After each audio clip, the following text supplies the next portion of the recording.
pàdé wọ́n pè é ní gbàgbà báyìí. Láwọn wọ́n pè é ní kọ̀rọ̀ fún wa ní ìtàlẹ̀ ìṣòwò. Àwọn alúpàlọ́pàá tí kò dà ní wá ló yàgò.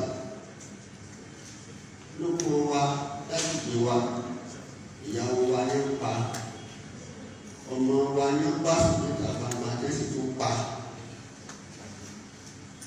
Ìyẹn wa ló pa. A lè sáré nígbà nàka sọ pé àwa àrùn.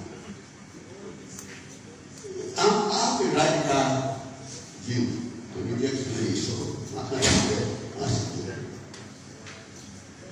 Torí ìwé tó wà lọ́wọ́ ti bá ní ta, ibi báyìí yóò mèdí ẹ̀.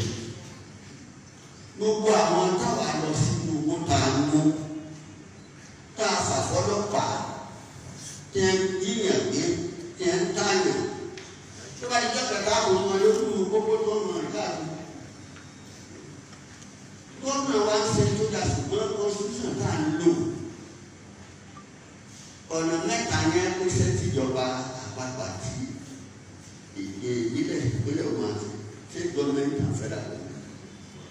Àkọ́kọ́ exclusive yìí currency ìjọba àpapọ̀ lórí, security ìjọba àpapọ̀ lórí, immigration ìjọba àpapọ̀ lórí. Gbogbo nǹkan bẹ́ẹ̀ lọ ọjà àpapọ̀ ló lágbára lórí ẹ̀.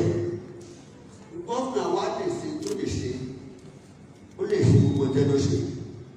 Tó bá di security kò ṣe ìjọba wa lè ṣe tíjọba àpapọ̀ bá ṣe. Ìjọba wa gómìnà wọn ò lè ránṣẹ́ sọ́dọ̀pàá kó lọ ṣe báyìí. Táwọn òfin bá sọ pé má dàdó, kò lè dàdó, má lè dàdó láwa jẹ. Army kò sí ní kọ̀mándì gómìnà wa làwa. Na tá a bá mú ọ̀daràn ti díyàn pé 70% of our farmers ní gbogbo Ìbàràpá wọ́n ti kó lóko ṣètò dákúmọ́.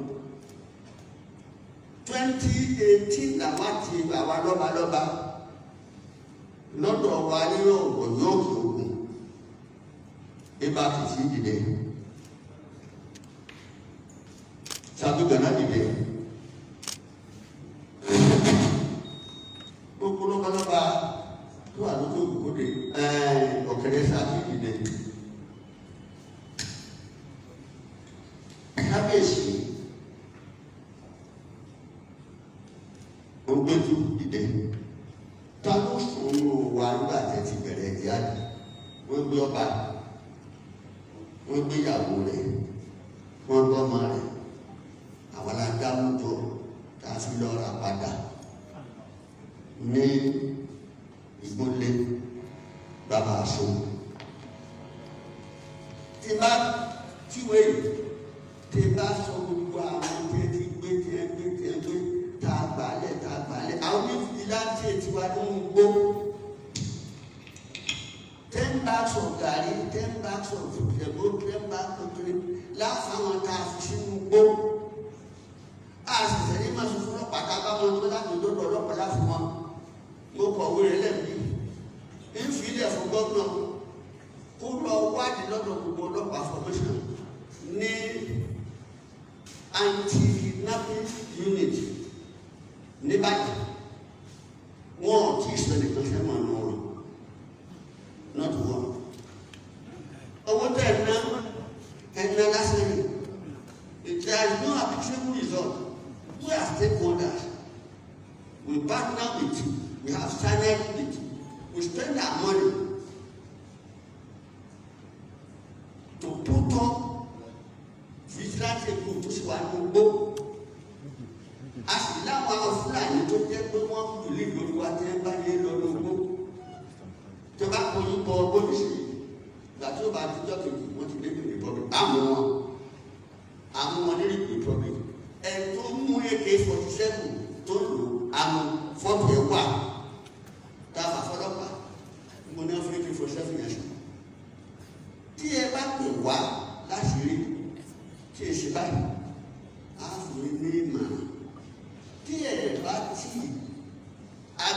tẹ́ ẹ ṣe tẹ́ lórí lẹ́yìn gọ́fìnà Southwestern tẹ́ ẹ fi ṣe Àmọ̀tẹ́kùn, that's one of the first breakthrough. Tí wọ́n bá ti jẹ́ tá a bá ti bá dé ká ní state police ní state, the state will continue to be a puppet under the federal government of Nigeria. Kí ló mú wa débi tá a wá àwọn yẹn? Negotiate the Lancaster House when the two founding fathers of the Nigerian nation represented their East religion was want a constitution that will give the state power over the acquisition of the area. One Babel. Fiscal autonomy, over. Legislative autonomy, over. The House of Assembly in Oyo State is not under the federal government so the constitution that operate by independence that enable Oyo State, look Oyo by Western region, to become independent system government. That operate unity system and high command. The body business. I can do it with the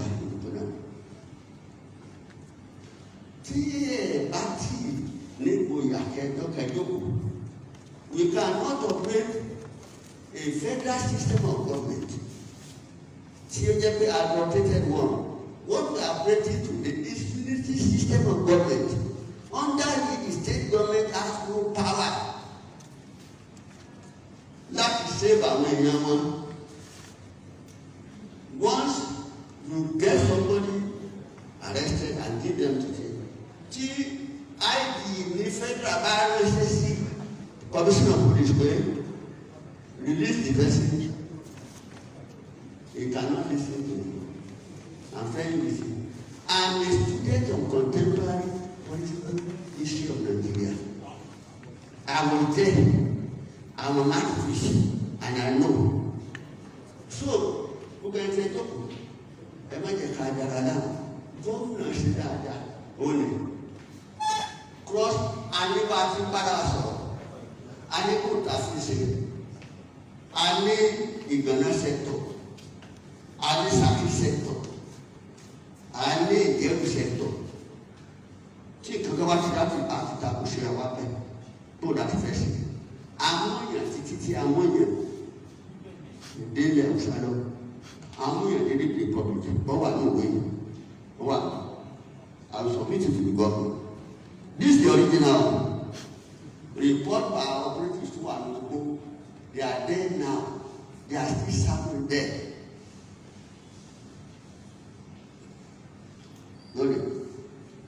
Tibali card, Ajina. 1, 2, 3, 4, 5, 6, 7, 8, 9, 10.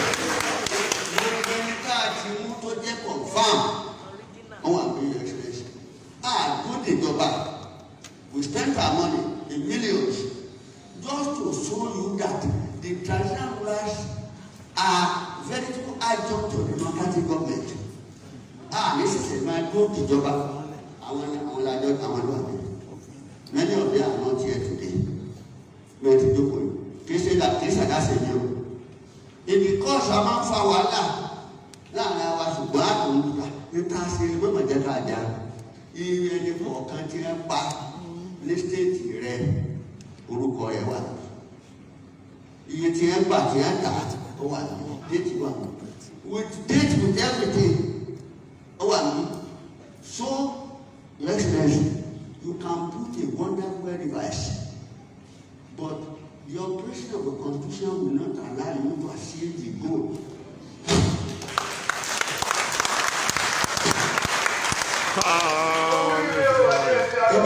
Kábíyèsí fún